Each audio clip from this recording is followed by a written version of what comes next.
Hey, what's up, lightboltjoe here. Today we're going to discuss the 2024 Prime original film, Ricky Stanicky. So Zac Efron, John Cena are in this, a bunch of other people are in this.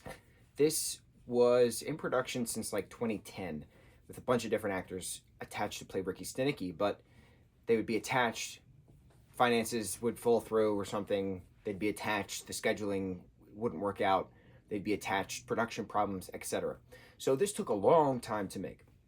And then once it started to come into fruition, I think it was Zach was pitched the script, and then he was in contact with Amazon or vice versa, something like that, and that's how the ball started. So watching this film, it takes place in Rhode Island and Atlantic City, right? Main three group of friends is from Rhode Island, then they go to Atlantic City and then go back to Rhode Island. So I'm watching this and I'm like, there are a lot of Australian people in this, like as characters, a news anchor, another CEO person of another company, like a lot of people are Australian in this. And I was like, why are there so many Australians in Rhode Island? I don't get it. And then I looked it up, and the film was made in Australia. It was made in Melbourne, Australia. And I was like, oh, this makes sense then. You hire the talent where it's being filmed, so that makes more sense. But I couldn't figure it out. I was like, why are there so many Australian people in Rhode Island for this film? So it was entertaining. Main basic premise of the story, there's these three friends.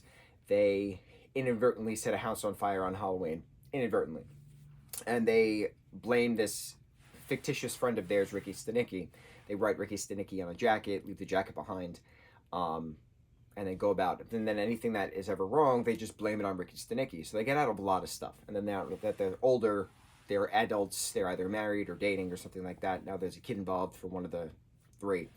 And so the three friends get out of this baby shower because Ricky Stanicky, his cancer is back. It's all fictitious, of course. So then they have to go to Albany because he's alone. But then they really wind up going to Atlantic City while the one individual who is pregnant actually gives birth 6 weeks later. So there's a whole guilt thing. But while they're in Atlantic City, they meet John Cena's character, Rod, whose last name I can't remember, who's an actor, and he does this show and stuff, and then he gives them the business card. When they get back to Rhode Island, they have to prove Ricky Stanicky is real because they missed the birth of the child. So they hire Rod, and he plays the character of Ricky Stanicky quite well. Now, Rod is this, alcoholic, and he has these past problems and things. So when he's given the chance to play Ricky Stanicky, he takes the role very seriously and then becomes Ricky Stanicky. He changes his name. He's all legal now as Ricky Stanicky. He then gets hired at the same firm that two of the three individuals are working at. Firm? Bank? Money thing? It's a money thing. So it's a very interesting story in regards to, something's going to go wrong because how does this actually work? But then they explain that he changes his name legally. And I'm like, oh, well, this can actually happen then if that is the case, because you have to get hired with their social security number. So how does that work? So having then this whole montage of, I was in the gutter. This was an opportunity to change myself for the better, to get sober. And then helping along the way, becoming this philanthropist, well-doer, good-doer. It was a very interesting turn, which I did not expect. I did not expect to have a good underdog story change at the end of it. I just thought it was going to be all hell breaks loose and everybody forgives each other and they live happily ever after the end.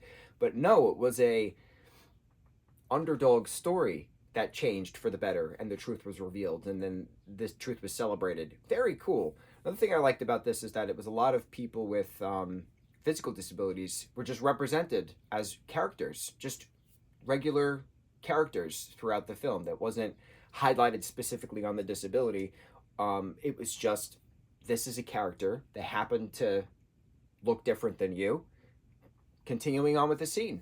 I loved how normal it was. I love how inclusive it was. Representation matters. So it was a nice view into the future of how certain things are not going to matter to individuals who are fake screaming now. And when I say fake screaming now is that there's a whole scene of John Cena in a Britney Spears Hit Me Baby One More Time outfit. Short mini skirt, the tied, shirt, things, heavy makeup. He's in drag.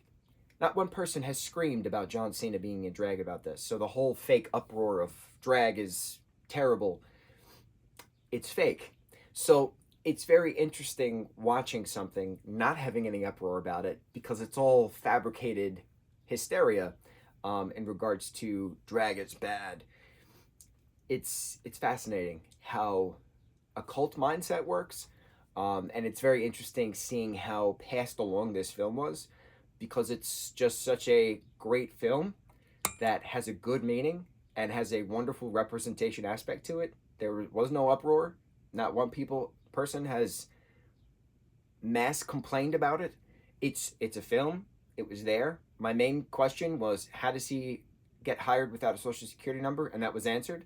And how come there were so many Australian people in Rhode Island? And that was answered because they filmed it in Australia. All my questions were wrapped up. I thought it was well done. I thought they did well, and it was well done. That was I was trying to combine the two together. Ricky Stanicky, 2024 Prime film. A good Halloween film as well. Beginning 5 minutes, takes place on Halloween. It's now forever a Halloween film. On to the next review. Mahalo.